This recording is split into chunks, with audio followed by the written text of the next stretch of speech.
Ça, c'est la deuxième partie. Avant de continuer là, ne pensez pas que moi, je suis contre le fait qu'on prenne soin de sa famille. Moi-même qui suis là, je prends soin de ma famille. Moi-même, allez regarder mes vidéos, je disais aux gens de respecter leurs parents, d'en prendre soin. Voilà, d'honorer leurs parents. Je ne suis pas du tout contre le fait d'honorer ses parents et de prendre soin de ses parents. Les enfants ont des devoirs, mais les parents ont des encore plus grands devoirs. Parce que plus tu as de pouvoir, plus tu es élevé et plus tes devoirs sont grands. Il n'est pas bon que les enfants soient responsables alors que les parents soient irresponsables. Ça, c'est le monde à l'envers. On va où là? Vous marchez sur la tête. Les enfants ont leurs devoirs, les parents ont leurs devoirs. Il n'est pas normal que chez nous en Afrique, tout soit inversé. Qu'en vérité, moi ce que je vois, c'est que, en fait, en Afrique, tout est inversé. Et en Europe, les choses commencent aussi à s'inverser, mais d'une autre façon. Je vais vous expliquer moi ce que je remarque en fait dans les deux cultures.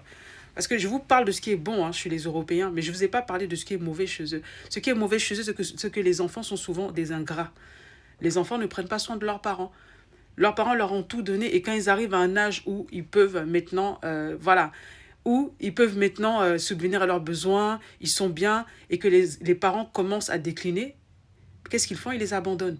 Et ça, je ne suis absolument pas d'accord pour ça. On a tous des droits, des devoirs, mais on a des devoirs. Et ces devoirs-là, ce qui fait que la société fonctionne, c'est que chacun respecte ses devoirs. Tu dois respecter tes devoirs en tant que parent. Et toi, enfant, tu dois respecter tes devoirs en tant qu'enfant. Et c'est dans la parole de Dieu. La parole de Dieu le dit. Je vais vous prendre les versets tout de suite et je vais vous lire. Les parents ont des devoirs. Paul, il en parle. Il a dit c'est aux parents, justement, de donner à leurs enfants. Mais enfants, les enfants aussi doivent s'occuper de leurs parents quand leurs parents aussi déclinent, arrivent dans la vieillesse. Je vous sors les versets. Je vais aller chercher, je vous sors. Parce qu'il faut que je vous parle. Moi, j'aime bien parler avec la parole de Dieu parce que moi, c'est la parole de Dieu qui conduit ma vie. La parole de Dieu est la lumière sur mon sentier. Et si tu es chrétien, si tu es croyant, peu importe la religion que tu as, il y a des valeurs. Et je pense que les valeurs que je suis en train de défendre là, ce n'est pas des mauvaises valeurs. Le problème, c'est quoi? C'est qu'on accepte trop de bêtises. On accepte des bêtises parce que c'est dans les habitudes, c'est dans les comportements. C'est comme arnaquer les gens, le mensonge. Beaucoup de choses qui sont dans les habitudes des gens, que les gens ont acceptées comme si c'était normal. Je vous dis, ce n'est pas normal. À cause de vous, là, je suis allée chercher ma grosse Bible. Elle est là, ma grosse Bible. Je vais vous lire le verset. C'est en 2 Corinthiens, au chapitre 12, au verset 14. Il faut noter ça. Tu prends ton bic et tu écris. Parce que là, on est en train de faire comme une étude biblique. Et tu vas lire avec moi. Donc, ça dit ici. Voici pour la 3e fois, je suis prêt à aller chez vous et je vous serai point à charge. C'est Paul qui dit ça aux gens de l'église de Corinthe. Car ce ne sont pas vos biens que je cherche, c'est vous-même. Ce n'est pas en effet aux enfants à amasser pour leurs parents, mais aux parents pour leurs enfants. Voilà, vous avez compris? Ce n'est pas aux enfants d'amasser pour leurs parents. C'est le contraire. C'est aux parents d'amasser pour leurs enfants. Donc, quand tu es en forme, là, tu as eu la force pour voilà, j'ai pas envie de dire le mot, pour envoyer la chose, là, pour faire tes enfants, là. Tu as eu la force, non? Prends cette force-là et amasse pour tes enfants. Moi, c'est ce que je suis en train de faire. Tu amasses pour tes enfants. Tu essaies de faire quelque chose pour tes enfants. Voilà. Tu essaies d'amasser en sorte de leur faire des grandes études, qu'ils soient à l'aise, de faciliter la vie de tes enfants. Sinon, n'en fais pas. Si tu es incapable de faire ça, n'en fais pas. Tu n'es pas obligé d'en faire. N'en fais pas. Voilà. Maintenant, pour les enfants. Je parle à vous, enfants ingrats, là. Vous pensez... En fait, il y a les enfants... Vous pensez que parce que vos parents ne sont pas parfaits, ils n'ont pas été parfaits, que ça vous donne le droit, en fait, de vous dédouaner, en fait, d'abandonner vos parents. Vous savez que tout ce que vos parents, ils ont fait pour vous, là, ils ont fait des choses pour vous, ils ont fait gratuitement, ils n'ont pas été parfaits, mais vous devez quand même prendre soin de vos parents parce que il arrivera un temps où ils vont décliner, où ils deviendront même comme des enfants.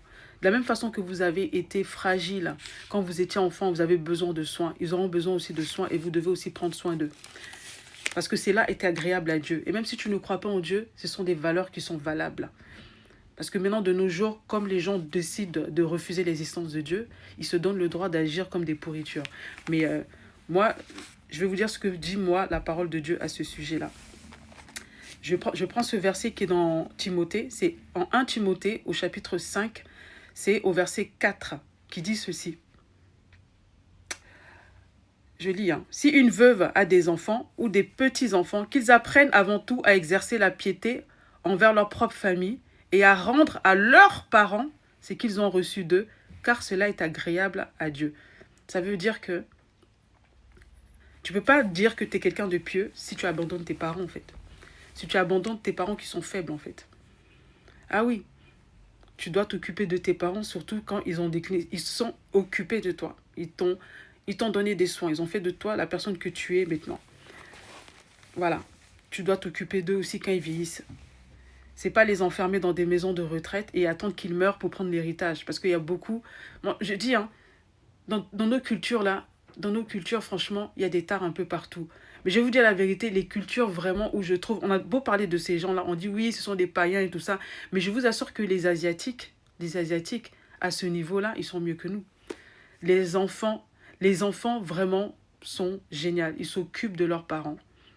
Les parents aussi, pareil, ils investissent sur leurs enfants. Regardez les Indiens. Vous savez pourquoi les Indiens, ils sont en train de devenir numéro 1 partout. Regardez, partout, ils sont partout. Les Indiens sont partout maintenant et ils réussissent. Parce que je pense qu'ils respectent ce principe-là. Les parents indiens, est-ce que vous savez comment ils investissent sur leurs enfants, surtout dans les études? Aujourd'hui, vous allez dans des grandes entreprises, vous cherchez des grands cadres informaticiens, des personnes qui sont vraiment dans la technique très avancée, vous allez trouver un Indien. Les Indiens. Et aussi, on ne parle pas d'eux, mais aussi les Arabes. On dit oui, ils sont comme ça, ils sont comme ça. Ils sont peut-être comme ça, mais je suis désolée. Hein. Ils ont quand même un respect dans leur culture, là. Il y a le respect des parents. Et aussi, il y a le fait aussi d'investir sur leurs enfants. Ils investissent sur leurs enfants. Nous, les Africains, on n'a pas encore eu ce mindset-là. Ils sont peut-être pas parfaits, mais rien que parce qu'ils mettent en pratique ce fait-là d'investir sur leurs enfants et que les enfants aussi prennent soin de leurs parents, il y a une bénédiction. Vous savez, peu importe que vous soyez même ignorant, si vous pouvez être ignorant, mais si vous respectez des lois spirituelles, ces lois-là, elles vont vous apporter quelque chose. Elles vont apporter la bénédiction, la promesse qui est attachée à ces lois-là. C'est pour ça que vous ne comprenez pas que souvent, vous dites que vous êtes des pays chrétiens, vous êtes des pays ceci, cela, et puis vous n'avancez pas. Parce que vous ne respectez pas, en fait, vous ne respectez même pas les lois divines, en fait. Vous ne respectez même pas...